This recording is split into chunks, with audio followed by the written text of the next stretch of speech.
Okay, this is a video in response to Yankee Prepper's Dillon 650 fix for the shell plate kind of kicking and spilling powder out.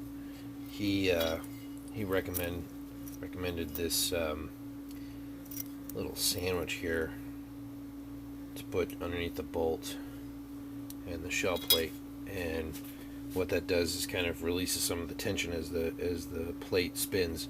And this is the plate that that came with the 650. Now mine is used. It's from the early 90s. So I had sent it back to Dillon. They refurbished it, but this is the original plate. And I'll take this off and show you what it looks like. So I'm just gonna do a quick cycle, and then if you can see it, watch it kick. See how it kind of clicks into place. And what the sandwich, I'm just calling it a sandwich. What this does is this kind of releases the tension built up in it and eases it in slowly. Now, some of the things you really want to do is you got to clean your shell plate. You want to clean the inside, lube the bolt, and you want to make sure that you have certain things checked out before you start messing with stuff. And I talked to some guys at my gun club, and they came up with another. Well, actually, they told me of a solution that they had, and I'm going to try it out on the old plate.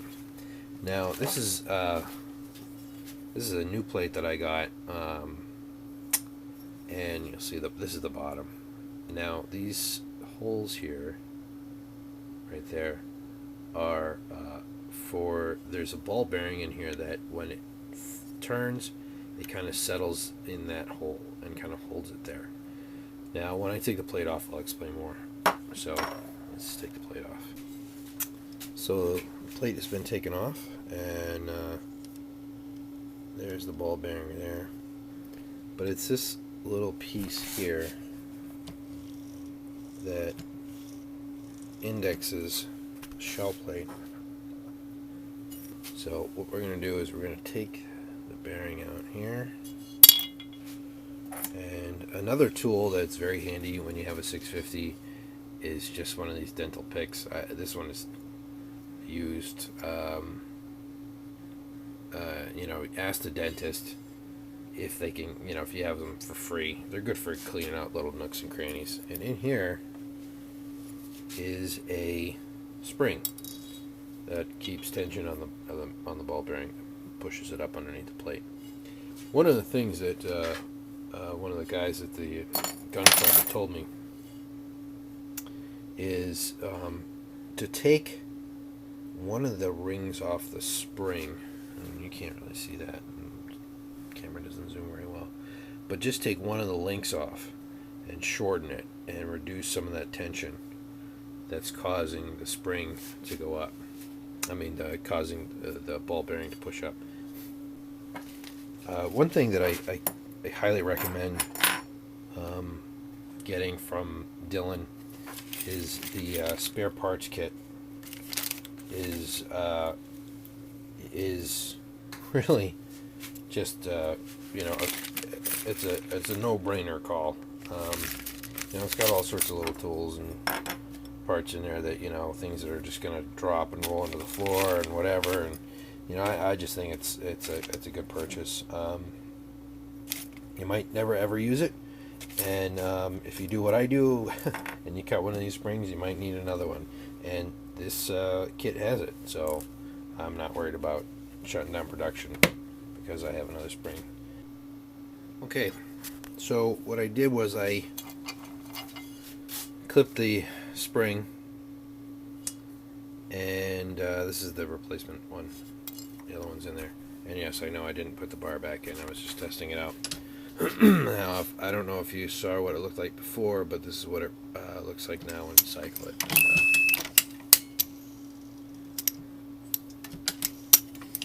Let's do a full cycle.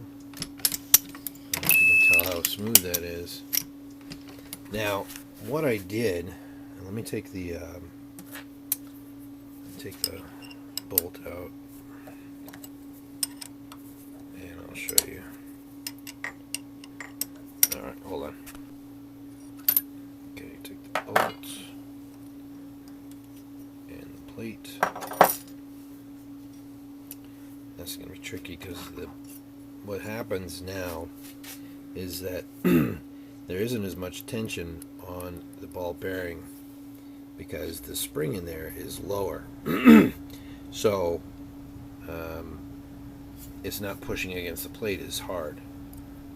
The other problem with that is that it's also harder to get out. So here's the spring. Now, I don't know if you can see that. What I did was I clipped, here's the replacement one. I clipped probably about one ring off. Sorry, I can't get much detail on that. I'll take a picture of it and post it on there also. And by doing that, it like I said, it reduces the tension and the pressure that's being put on the ball bearing.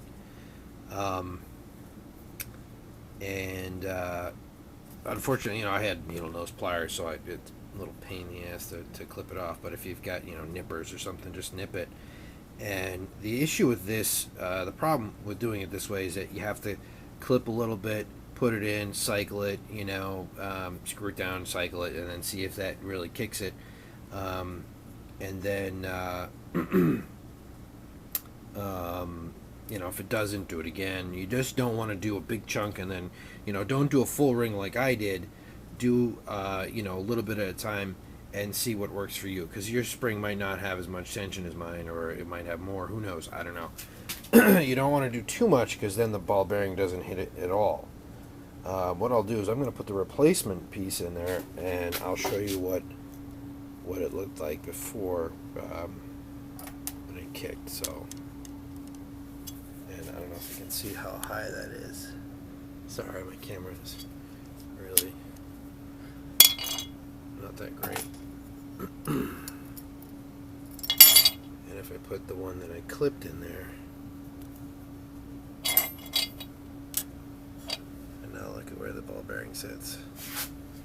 Now it still cycles, it still holds it. So, but I'm going to put the replacement piece in, and then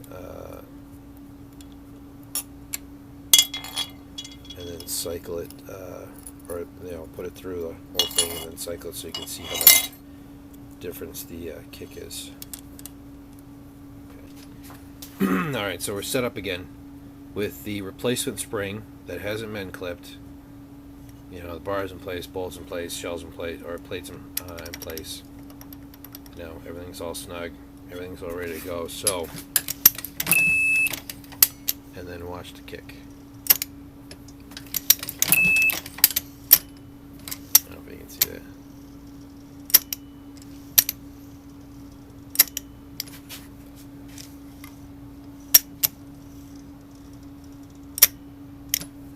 Alright, so that's the replacement piece, like nothing ever happened.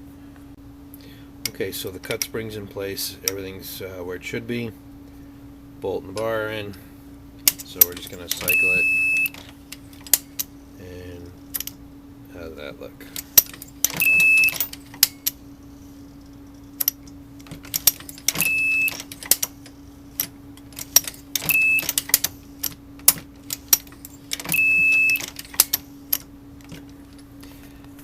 So I would say that cutting the spring